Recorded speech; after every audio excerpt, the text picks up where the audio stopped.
నమస్తే welcome to asnnews. Andhra Pradesh రాష్ట్రంలో కూటమి ప్రభుత్వం అధికారంలోకి వచ్చిన తర్వాత అన్నదాతల పరిస్థితి దయనీయ స్థితిలో ఉందని, నేడు ఎరువుల ధరలు విపరీతంగా పెరిగితే రాష్ట్ర ప్రభుత్వానికి కనబడడం లేదా అని మాజీ మంత్రి మేరుగు నాగార్జున అన్నారు. అద్దంకి వైసీపీ కార్యాలయంలో శనివారం అన్నదాత పోల్ కార్యక్రమానికి సంబంధించిన కరపత్రాలను మేరుగు నాగార్జున వైసీపీ నాయకులు కలిసి ఆవిష్కరణ చేశారు. ఈ సందర్భంగా ఆయన మాట్లాడుతూ, మాజీ ముఖ్యమంత్రి జగన్మోహన్ రెడ్డి పిలుపు మేరకు ఈ నెల 9వ తేదీన రాష్ట్ర వ్యాప్తంగా ఎరువులు బ్లాక్ మార్కెట్పై అన్నదాత పోల్ కార్యక్రమానికి శ్రీకారం చుట్టారని, ఈ కార్యక్రమంలో రైతులు అధిక సంఖ్యలో పాల్గొనాలని పిలుపునిచ్చారు. 270 ఎరువుల యూరియా బస్తా నేడు 350 నుంచి 400 రూపాయలకు ధర పలుకుతుంటే కూటమి ప్రభుత్వానికి కనబడడం లేదా అని నాగార్జున ప్రశ్నించారు. వైసీపీ ప్రభుత్వంలో రైతులకు నాణ్యమైన విత్తనాలు, ఎరువులు సరసమైన ధరలకు ఇవ్వడం జరిగిందన్నారు. 9వ తారీఖున జిల్లాలో ఉన్న 3 డివిజన్లలో ఇంక్లూడింగ్ హెడ్ క్వార్టర్ రేపల్లె,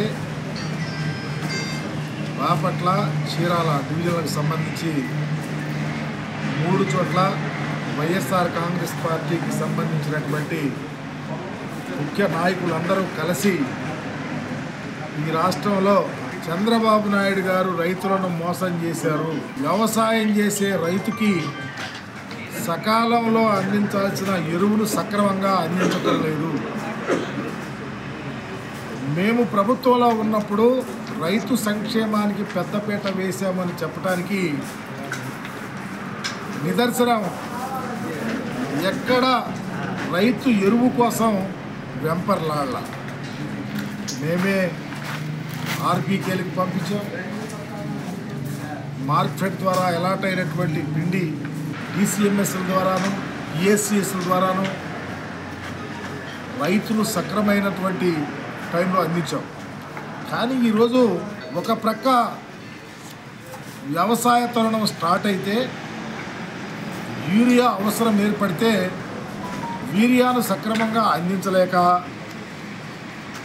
ఈరోజు యూరియా దొరకటం లేదు అని చెప్పి రైతులు వారులు తీరి రోడ్ల మీద నిలబడితే సంబంధిత మంత్రి ఏమో బఫే దగ్గర ప్లేట్లు పెట్టుకొని నిలబడి బఫే తింటలేదా, రైతులు కూడా అట్లా యూరియా తెచ్చుకోవచ్చు కానీ మంత్రి చెబుతారు. ముఖ్యమంత్రి ఏమో రైతులు పిండి కోసం ఎవరైనా అడిగితే మేము సరిపోని ఇచ్చేసాము, మీ తస్మాస్ మీ ఎంత చూస్తా కేసులు పెట్టిస్తానంటారు. ఇది పరిపాలనేనా అని అడుగుతా ఉన్నా. ఇది రాష్ట్ర ప్రభుత్వం బాధ్యతాయుతంగా రైతుల పక్షాన, రైతుల కొరకు, రైతుల ఉన్నతి కోసం ఆలోచిస్తూ ఉన్నారా? ఈరోజు కేంద్ర ప్రభుత్వం నుంచి వచ్చినటువంటి పిండి కానీ అలాట్ అయినటువంటి పిండిలో 50% మార్కెట్ ద్వారా గ్రౌండ్ లెవెల్లో డిసిఎంఎస్ కానీ ఇతర గవర్నమెంట్ ఇన్స్టిట్యూషన్స్ ద్వారా అందించాలి రైతులు. పరుచూరు, చీరాల ఎక్కడైనా ప్లాంట్స్లో పొగాకు వేసుకున్న రైతు, వర్జీనియా పొగాకు కానీ, నల్లబల్లి కానీ, తెల్లబల్లి కానీ వేసిన రైతుని కుదేలెత్తుతూ ఉంటే మీ గొంతులో ఎలక్కాయ పడిందా? మీరు కొనరా? కొంటున్నామని నటన చేసి గవర్నమెంట్కి అలాట్మెంట్ చేసి కలెక్టర్లకు అలాట్మెంట్ పంపించి తూతూ మంత్రంగా కొన్నట్టు కొని మీ వాళ్ళకు అప్పలంగా ఆ డబ్బులు అప్పచెప్తున్నారే. ప్రజలు మా ముఖ్యమంత్రి అధికారంలో ఉంటే ప్రతి ప్రజానీకానికి అకౌంటబిలిటీతో పనిచేసాం మేము. నావాడు నీవాడు చూడలా, తెలుగుదేశం పార్టీ వైఎస్ఆర్ అని చూడలా, రైతు అంటే రైతే. మేము రైతు ఈరోజు ఈ ప్రాంతంలో పండించిన పొగాకుని కొంటున్నామని చెప్పి మాయ మాటలు చెప్పి అలాట్మెంట్ ఇస్తున్నామని చెప్పి ఈరోజు రైతుల దగ్గర ఉన్న పొగాకుని ఎందుకు కొనలేకపోతున్నారో దానిని కూడా రేపు మెమరాండంలో ఇన్కార్పొరేట్ చేసి మరి కలెక్టర్ గారికి ఇవ్వబోతాము. ఇన్పుట్ సబ్సిడీ ఏమైపోయింది?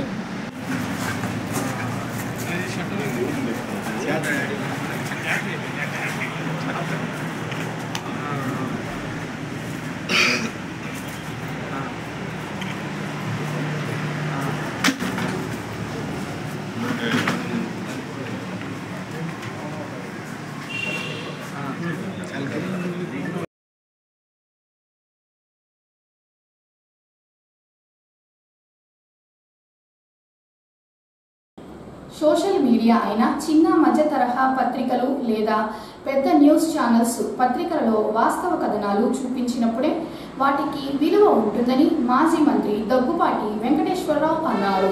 సింగరకొండలోని వేమారెడ్డి సత్రంలో శనివారం association of small and medium news papers of India జాతీయ కార్యవర్గ సమావేశం ఏర్పాటు చేయగా ముఖ్య అతిథులుగా మాజీ మంత్రి దగ్గుపాటి వెంకటేశ్వరరావు, రాష్ట్ర సమాచార కమిషన్ చీఫ్ సమాచార కమిషనర్ ఆర్ఎం భాష హాజరై మాట్లాడారు. సోషల్ మీడియా వచ్చిన తరువాత పత్రికల పని అయిపోయిందని, రానున్న కాలంలో మరింతగా క్షీణిస్తుందన్నారు. నేటి కాలంలో న్యూస్ పేపర్లో వార్తా కథనాలు ఎవరు చదవడం లేదని, అందులో కంటెంట్ ఉంటేనే చదువుతున్నారన్నారు. చిన్న మధ్య తరహా పత్రికల వారికి అక్రిడేషన్లు ఇచ్చి నివాస స్థలాలు ఇవ్వాలని, అలాగే ప్రింటింగ్ ఖర్చులు పెరిగినందున రాష్ట్ర ప్రభుత్వాలు రాయితీ ఇస్తే బాగుంటుందని జాతీయ అధ్యక్షులు కేడి చందోలా తెలిపారు. As the General Secretary, as he was telling, wherever we conduct this meeting, it is only 10 to 15 kilometers from the airport or from the railway station. But whereas here it is more than 100 kilometers, and he made himself all these arrangements here, his native place, and I hope that you are all enjoying the divine temple's blessings, and tomorrow you will be seeing Kottapakonda.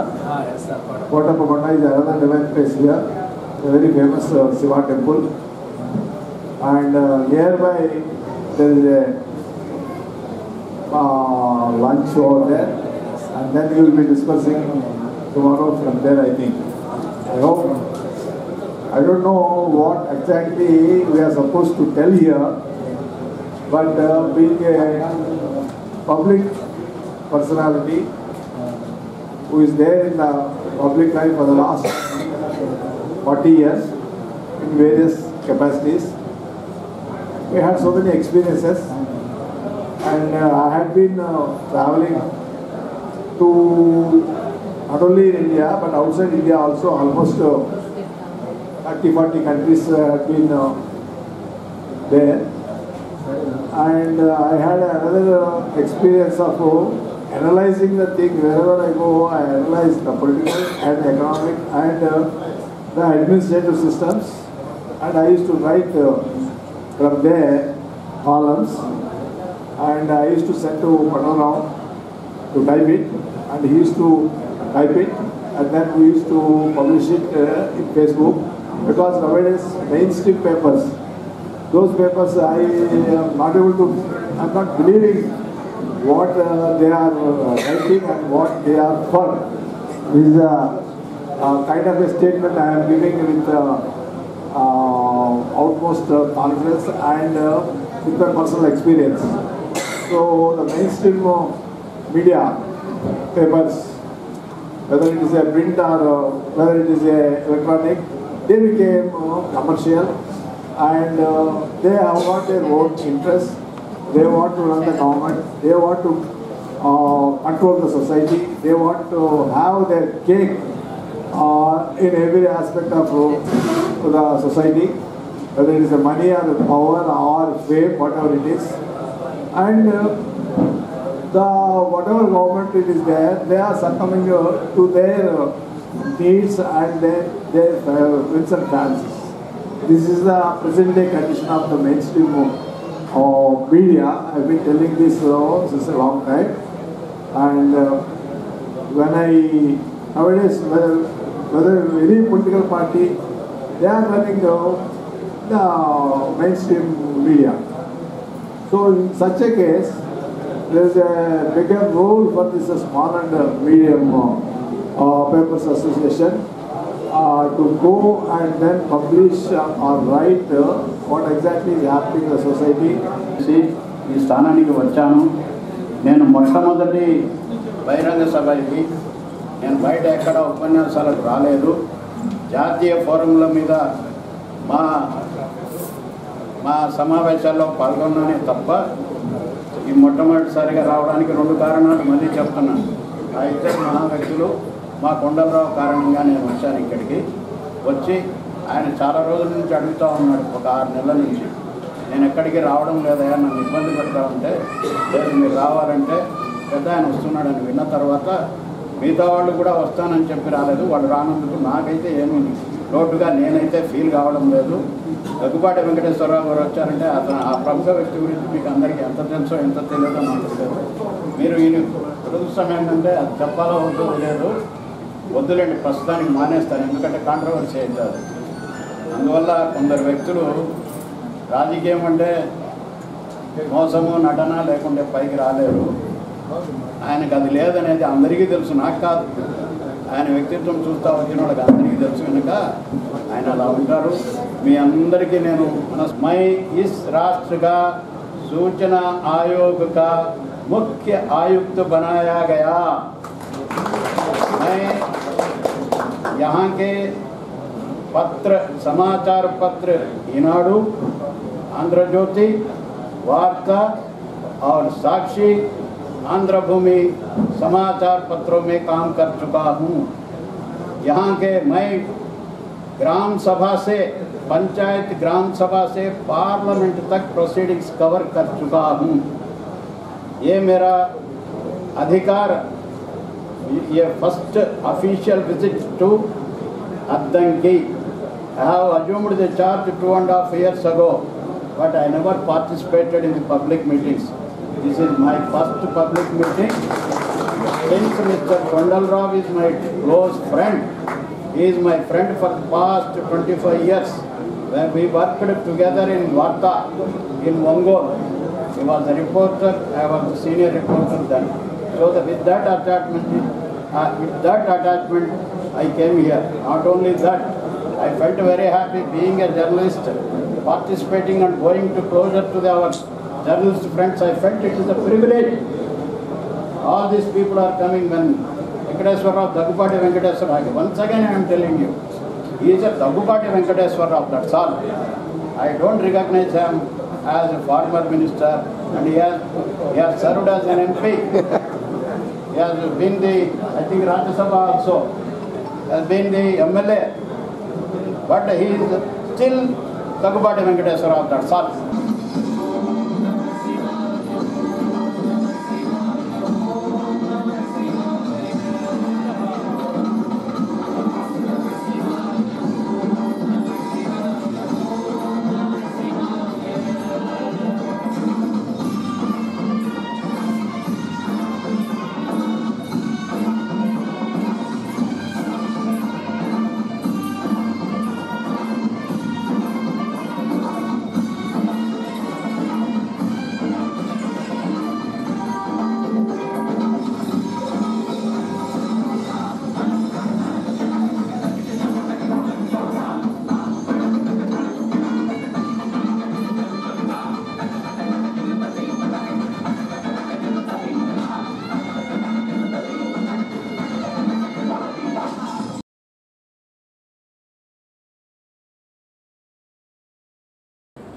Addanki ప్రభుత్వ వైద్యశాలకు వచ్చే రోగుల కోసం మెరుగైన వైద్య సదుపాయాలు కల్పించేందుకు వైద్యశాలను తనిఖీ చేయడానికి వచ్చారని ఇన్ఛార్జ్ DCHS డాక్టర్ పద్మావతి అన్నారు.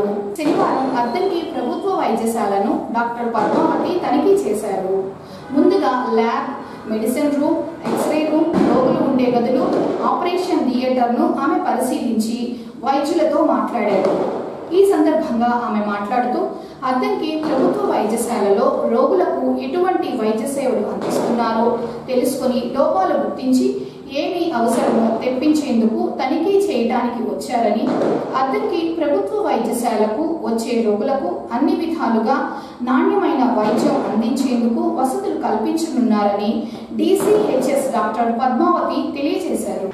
నేను doctor Padmavathi, area hospital Bapatla district incharge DCHSగా వర్క్ చేస్తున్నాను.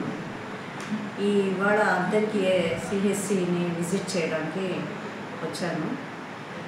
దీనిలో భాగంగా హాస్పిటల్ సర్వీసెస్ అంతా మెరుగుపరచడానికి ఈ CHCలో అన్ని డిపార్ట్మెంట్స్ విజిట్ చేసి ఎక్కడెక్కడ ఏ లోపాలు ఉన్నాయి, ఏమేమి హాస్పిటల్కి కావాలి అనే ఇదిలో తనిఖీ చేసి వాళ్ళకి నివేదిక సమర్పించడానికి వచ్చాను. కాబట్టి ఈ డాక్టర్స్ అందరూ వాళ్ళ సర్వీసెస్ టైంలు మెయింటైన్ చేయడం కానీ, వాళ్ళ service OP, IP, lab services, X-ray, తర్వాత స్కానింగ్ ఇవన్నీ మెరుగుపరచడానికి సహాయం చేయడానికి నేను ఇవాళ రావడం జరిగింది. ఈ ప్రతి హాస్పిటల్లో ప్రతి విభాగాన్ని తనిఖీ చేసి వాళ్ళకి సలహాలు ఇచ్చి వాళ్ళకి ఇంకా కూడా ఈ హాస్పిటల్ పనితీరుని మెరుగుపరచాలని ఆ డాక్టర్ని కోరడం జరిగింది.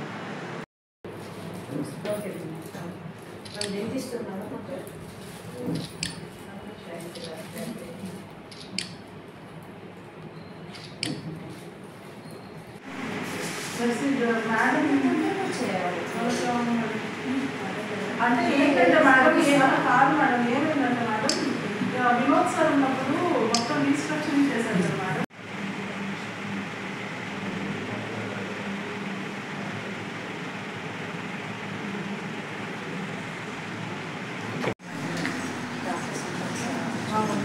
అంటే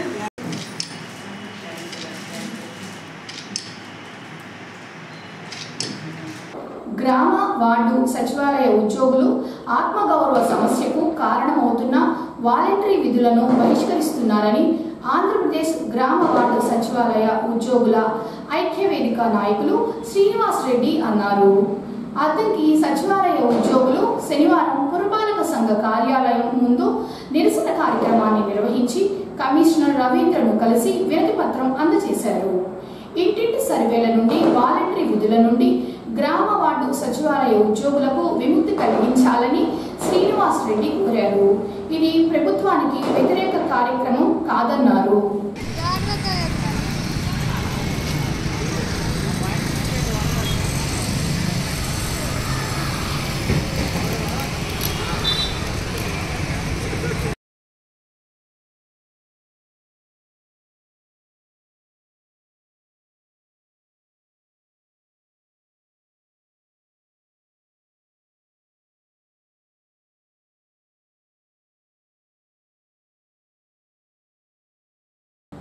సమాచార హక్కు కింద ప్రజలు ఎటువంటి సమాచారం అడిగినా ఇవ్వవలసిన బాధ్యత అధికారులపై ఉందని సమాచార హక్కు క్రింద ఎన్నో సంస్కరణలు సమాచార హక్కు కమిషన్ చీఫ్ సమాచార కమిషనర్ ఆర్ఎం భాష తెలిపారు. శనివారం ఆయన అద్దంకికి రాగా ఆర్ఎన్బి గెస్ట్ హౌస్ లో ఏర్పాటు చేసిన మీడియా సమావేశంలో ఆయన మాట్లాడుతూ సమాచార కమిటీలో అధునాతనమైన దృశ్య శ్రవణ సాధనాలు ఏర్పాటు చేయడం జరిగిందని, దీనివల్ల రాష్ట్రంలో సుమారు 30 నుంచి 40 వేల మంది అధికారులు కమిషన్ ముందుకు వచ్చి హాజరయ్యే బాధ తప్పుతుందన్నారు. అలాగే లక్షలాది మంది దరఖాస్తుదారులు కమిషన్కు రాకుండానే చేతిలో ఉండే ఫోన్ ద్వారానే సమాచార హక్కు ద్వారా సమాచారం పొందవచ్చన్నారు. సమాచారం కోసం ప్రజలు సుదూర ప్రాంతాల నుండి కమిషన్ కార్యాలయానికి రాకూడదన్న లక్ష్యంతో మార్పులు చేర్పులు చేశారని మహబూబ్ భాష తెలియజేశారు. ఇప్పుడు సమాచార కమిషన్లో అధునాతనమైన దృశ్య శ్రవణ సాధనాలు ఏర్పాటు చేయడం అయింది. దీనివల్ల సుమారు రాష్ట్రంలోని 30 నుంచి 40 వేల మంది అధికారులకు కమిషన్కు డైరెక్ట్గా వచ్చి హాజరయ్యే బాధ తప్పుతుంది.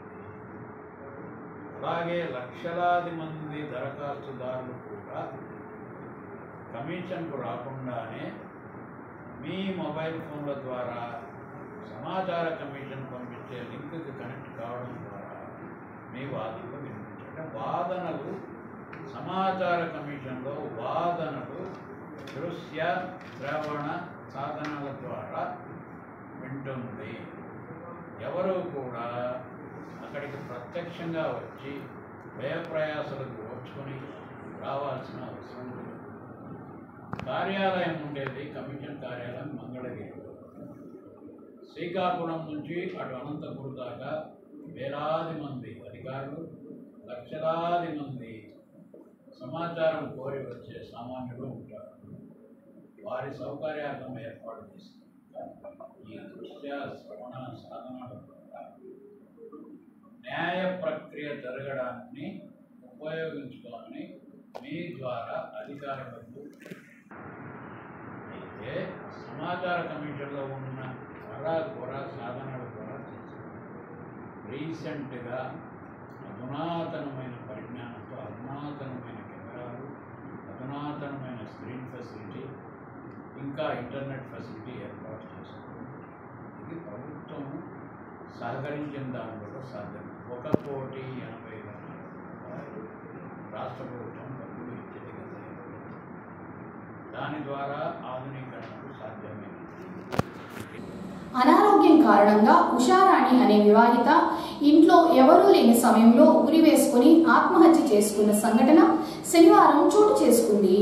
మేదరమెట్ల పోలీస్ స్టేషన్లో కానిస్టేబుల్గా పనిచేస్తున్న తిరుపాల్ రెడ్డి, ఉషారాణి వీరి సంతానం అద్దంకి పట్టణంలోని ఆర్టీసీ కాలనీలో నివాసం ఉంటున్నారు. ఉషారాణికి గత కొంతకాలంగా అనారోగ్యంగా ఉండగా శనివారం ఇంట్లో ఎవరూ లేని సమయంలో ఉరివేసుకుని ఆత్మహత్య చేసుకుంది. వీరికి 3 పిల్లలు ఉన్నారు. పోస్టుమార్టం కోసం మృతదేహాన్ని అద్దంకి ప్రభుత్వ వైద్యశాలకు తరలించారు.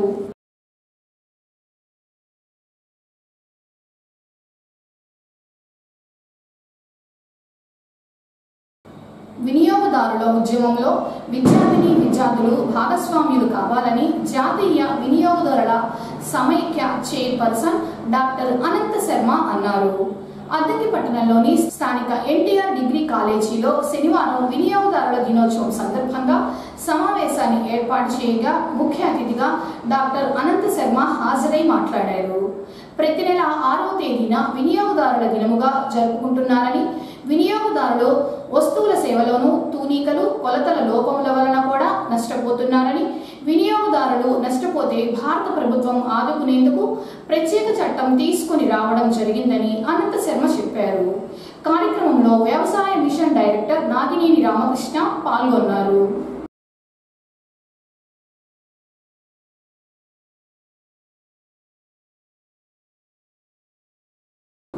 అద్దంకిలో వినాయక చవితి నవరాత్రులు ముగించుకొని నిమజ్జన ఊరేగింపు కార్యక్రమంలో శుక్రవారం రాత్రి ఘనంగా నిర్వహించారు.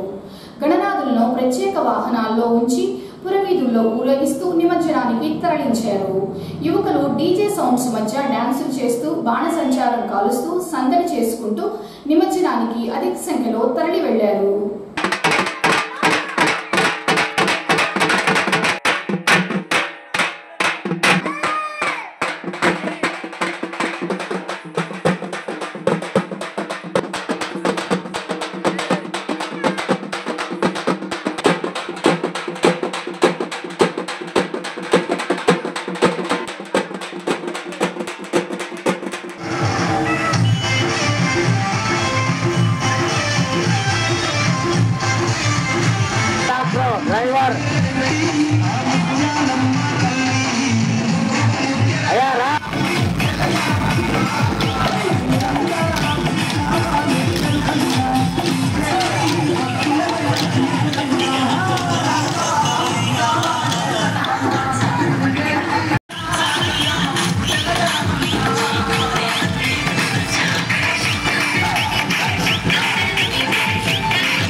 సునామీలు వచ్చి భూమి అంతా బద్దలైపోయినా కూడా నా గుడిసెలో ఉన్న ఒక ఈకను కూడా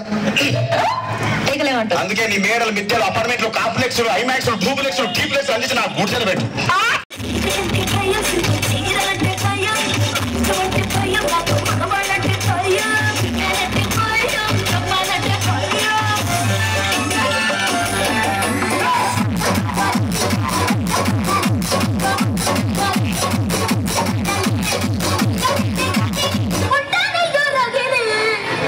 छोकरी थोड़ा हिंदी में गाओ ना. अच्छा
AS న్యూస్ ఇంతటితో సమాప్తం. నమస్కారం.